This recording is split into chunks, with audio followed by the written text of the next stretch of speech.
एक दृष्टांत दास यहां पेश कर रहा है। बाबा गुरबचन सिंह जी गुरुगद्दी पर आसीन हो चुके थे। उनके पास कुछ महात्मा आए और फरियाद करने लगे कि फला महापुरुष ने हमें इस परम शक्ति निरंकार से जोड़ा और सेवा सुमिरन सत्संग की राह बताई है, क्योंकि हमने ब्रह्म ज्ञान उन्हीं से लिया है। इसलिए हम तो प्यार व श्रद्धा में उन्हें शहंशाह तक कह देते हैं, क्योंकि हमारे इलाके में प्रचार के लिए अधिकतर वहीं आते हैं। धीरे धीरे संगतों का उन पर विश्वास बढ़ता चला गया, परंतु अब वो महात्मा इस विश्वास का मायावी लाभ उठाने लग पड़े हैं। इन्हें भी माया ने अपनी लपेट में ले लिया। इन्होंने कई महापुरुषों और उनके रिश्तेदारों के मोटी मोटी रकमों के बीमे कर दिए हैं, फिर उनसे पैसे लेकर सस्ती जमीन खरीदने का झांसा भी दिया। जमीन तो खरीदी गई, मगर अब कीमतें बढ़ जाने के कारण वो सारा का सारा लाभ स्वयं लेना चाहते हैं।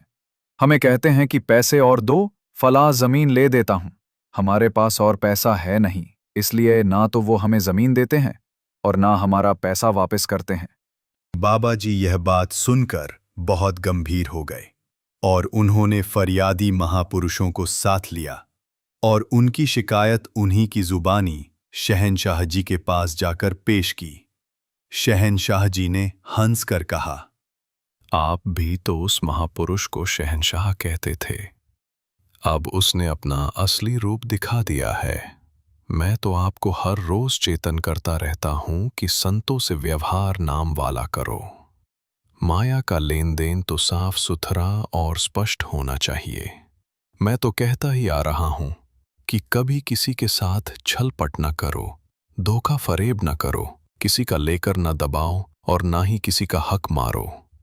अगर कोई इन वचनों पर चलता है तो खुद सुखी होता है और नहीं चलता तो खुद ही परेशान होता है।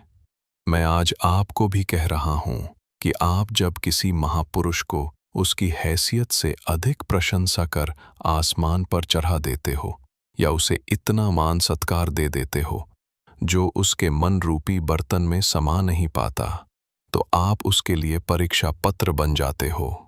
याद रखो, गुरु गुरु होता है और गुरसिख गुरसिख।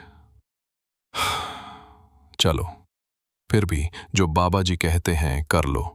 दास देख रहा था कि बाबा जी को इस घटना ने कितना गंभीर कर दिया था। बाबा जी ने उस महापुरुष को बुला भेजा और इस प्रकार सचेत किया, किस माया जाल में फंस गए हो जिस सद्गुरु ने हर रोज आपको अपनी विचार में कहा है कि किसी के साथ छल फरेब धोखा ना करो, किसी का लेकर न दबाओ, किसी का हक न मारो। उसी गुरु के शिष्यों का हक मार कर धोखा करके क्या पाओगे?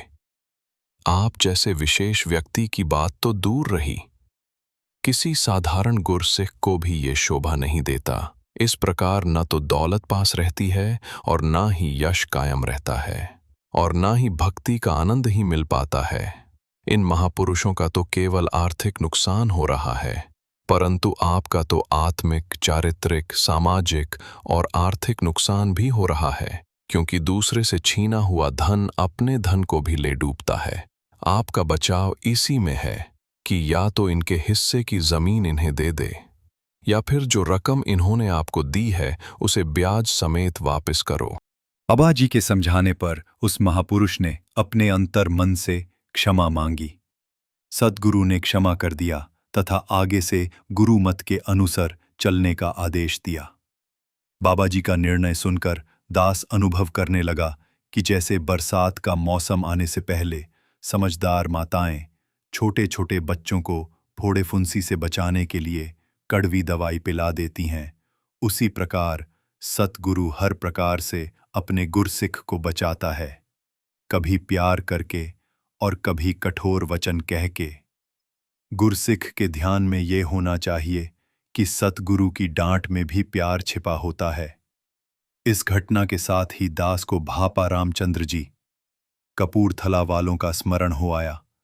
वह प्रायः अपनी विचार में कहा करते थे, गुरुमुखों, महापुरुषों, गुरु सागर के समान होता है और गुरसिख गिलास का पानी। सागर में लाखों बोरियां रंग भी डाल दें, सागर का रंग नहीं बदलता, लेकिन गिलास के पानी में यदि एक दो बूंद रंग की पड़ जाएं तो भी इसका रंग बदल जाता है। इसलिए गुरु का सम्मान व यश इसके सामने कितना ही करते जाओ, उसे कोई अंतर नहीं पड़ने वाला। लेकिन गुरसिख की प्रशंसा सदा उसकी पीठ के पीछे करो और गुरसिख को सूक्ष्म अभिमान से बचाओ।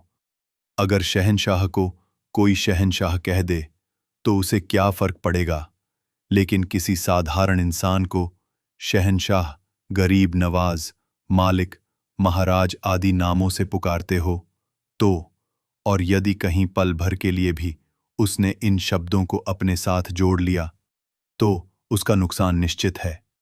इसलिए आप संतों का सम्मान, सत्कार, सेवा तो करो, लेकिन उन्हें परीक्षा में न डालो।